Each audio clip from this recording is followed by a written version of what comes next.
Well, tonight we're taking a deep dive. Today's inflation announcement going to hit families across the country hard, but in rural parts of the country, it's a different battle. As families work through lower wages and cost increasing in areas with difficult access, Melissa Mashania looks at how communities are dealing with that uncertainty.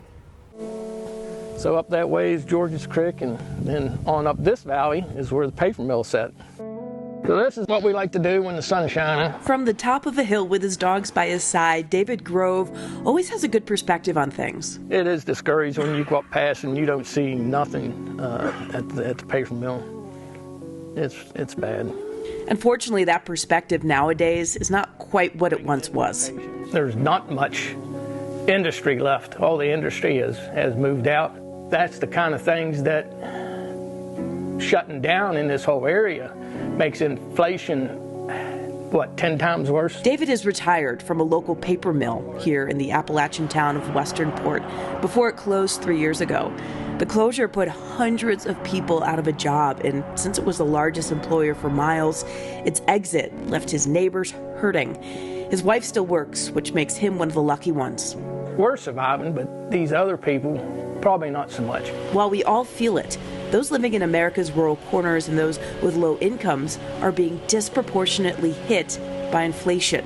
Bank of America research compared how rural and urban households spend their money. It found rural homes spend more money on energy, cars, and food compared to urban households and end up putting less into savings. Rural residents also need to drive further to get to things like stores and doctor's appointments than urban residents do, and goods need to be shipped further out, driving the cost of everything up more. According to Gallup, of households making less than $40,000 a year, 71% are experiencing hardships. 42% consider their hardships severe. It's just hard to get back to where you was, and I don't know whether this area will ever get back.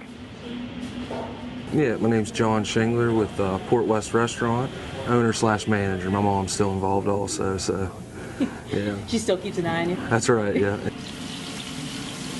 It's affected us tremendously, but everything, I mean, not just Port West, the dollar store, everybody in our area is hurting right now. In downtown, the last 3 years for Port West Restaurant has been a 1-2-3 punch. The mill closure, the pandemic, and now inflation.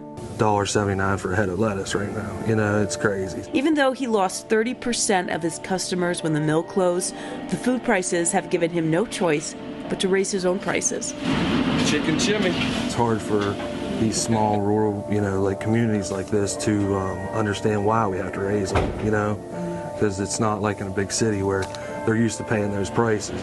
Customers, though, remain loyal. Just as the town has gone through years of recent hardships, they continue to hold each other up. They just kept ordering, they were there through it all. So I'd have to say thank you to them tremendously, you know what I mean? So they were a big help through it. It's just a shame that, and it don't look like it's going to ease up anytime soon. Communities like Western Port are used to picking each other up when times get hard, and the fact that they're there for each other is exactly why people choose to stay. This is my home, and I like my home. When you're born and raised here, this is what you like. I'm Vanessa Mashania. Help is on the way for those climbing